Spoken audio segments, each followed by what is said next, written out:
Why is it that older people have no difficulty accepting you? People accept me because I think I'm intelligent. I hope that people think I'm intelligent.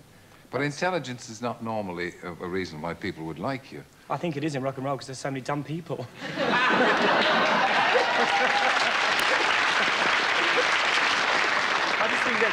I think that, you know, years ago, I don't know, I think it's got a lot to do with rock and roll. Years ago, pop stars were they just kind of dressed up and they had these huge high shoes and outrageous clothes, you know. And they didn't have to justify themselves, you know. But now, people, because I've come along and because I've got a big mouth naturally, and I love talking, you know, rather like yourself.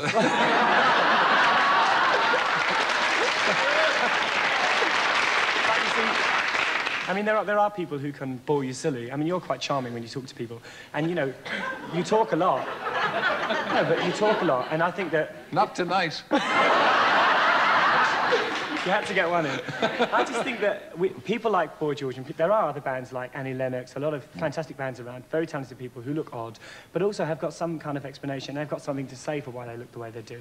And I think that people, you know, you become like a parental figure. You know, there are a lot of people who really rely on me. And I think, obviously, you're in a position where you can influence people.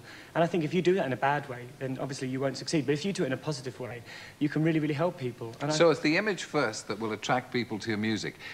That's really the way pop music has become, hasn't it? It seems to be all image now. Yeah, but for me, that isn't the case. I mean, I've tried to explain this because I didn't come along. I mean, in the 70s, a lot of the bands were old hippies, and they suddenly put a bit of glitter on, a bit of eyeshadow, sort of dyed their hair, and they became successful. But with me, I dressed up for years. I mean, I wore a kilt actually to work once when I worked in Poland Street, and the woman had a fit, and she said, "You can't stay here in a kilt, a skirt."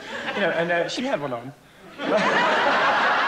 I said, why not? You know, you can wear one. It looks better on me than it does on you. But basically, you know, I think that we've made it very difficult for people to be bland. Yeah, but can you have an ordinary life now? I mean, what's an ordinary life? Well, I mean, you're obviously not going to walk down to the pub for a drink, are you? I never went to pubs anyway. Yeah. You know. But I mean, would you say that it will eventually make you rather like Michael Jackson, something of a recluse? I am already. I mean, definitely. That's you know, tragic, isn't it? Really? Not really. It is a bit sad because you're a very outgoing person. Yeah, but I find pleasure in different ways now. I go to restaurants. I go to quiet places. I like quiet.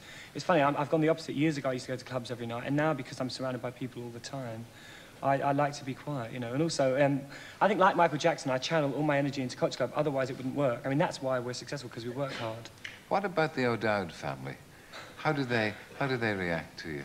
Well, that's your own Irish family. Yeah, I have to say that my parents are very, very intelligent. You know, they've always been... if somebody black moved into the street, they wouldn't turn around and say, "Oh, my God, the street's gone down a peg." You know, they've always been the first people to go and help somebody. I mean, we had a lady of ill repute living next to us once, and her house burnt down, and my father went in and rescued her in her underwear. Pulled her out. And, you know, he never lived it down. He had to move, actually. But, partly because of my mother. But, you know, they've always been very... They've always said, you know, talk to somebody before you judge them. You know, don't go up to somebody and say, "Oh, my God, I don't like..." I mean, it's like, if you say that because someone dresses weird, you can't accept them, then you could say the same about crippled people and people who are, you know, physically disabled. You can't do that. You know, I never laugh at somebody who's disabled. I could never laugh at somebody like that. I can never understand anyone who does. I don't believe anybody is really that different. I think that we all want to be loved, we all want to be needed, and we all want some kind of attention and affection. And of course, everybody needs that, and that's what I try to give people. But you dress like this then, not to draw attention to yourself? Oh, of course. You know, there's no question about that. I mean, of course I do. You know, but by the same token, I mean, why do you wear makeup on TV? You know, you probably don't wear it at the pub, but you wear it because, you know, it's part of your job. And the thing that I find hypocritical is that you turn on the 6 o'clock news and there's this guy, the weather is, and he's plastered in foundation and Max Factor. You're not walking down the street here. Also, then I'm a bit more honest than he is, because I'm for real and I do it for real, and I'm saving the world. Which, brings me to my gift for you, Terry. Oh. It's a present. Oh, thank you. You have to open it out and put it on.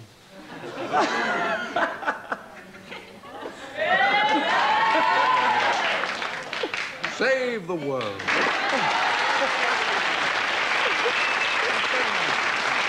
your silk is right, cost a fortune. Oh, that's lovely. Thank you. Well, it's funny because Gerald Priestland was on, and he had a silk scarf, a little cheap silk scarf that the Dalai Lama had given him. He took it out, and I thought he said, "Put your hands out." I put my hands out, and he took it back.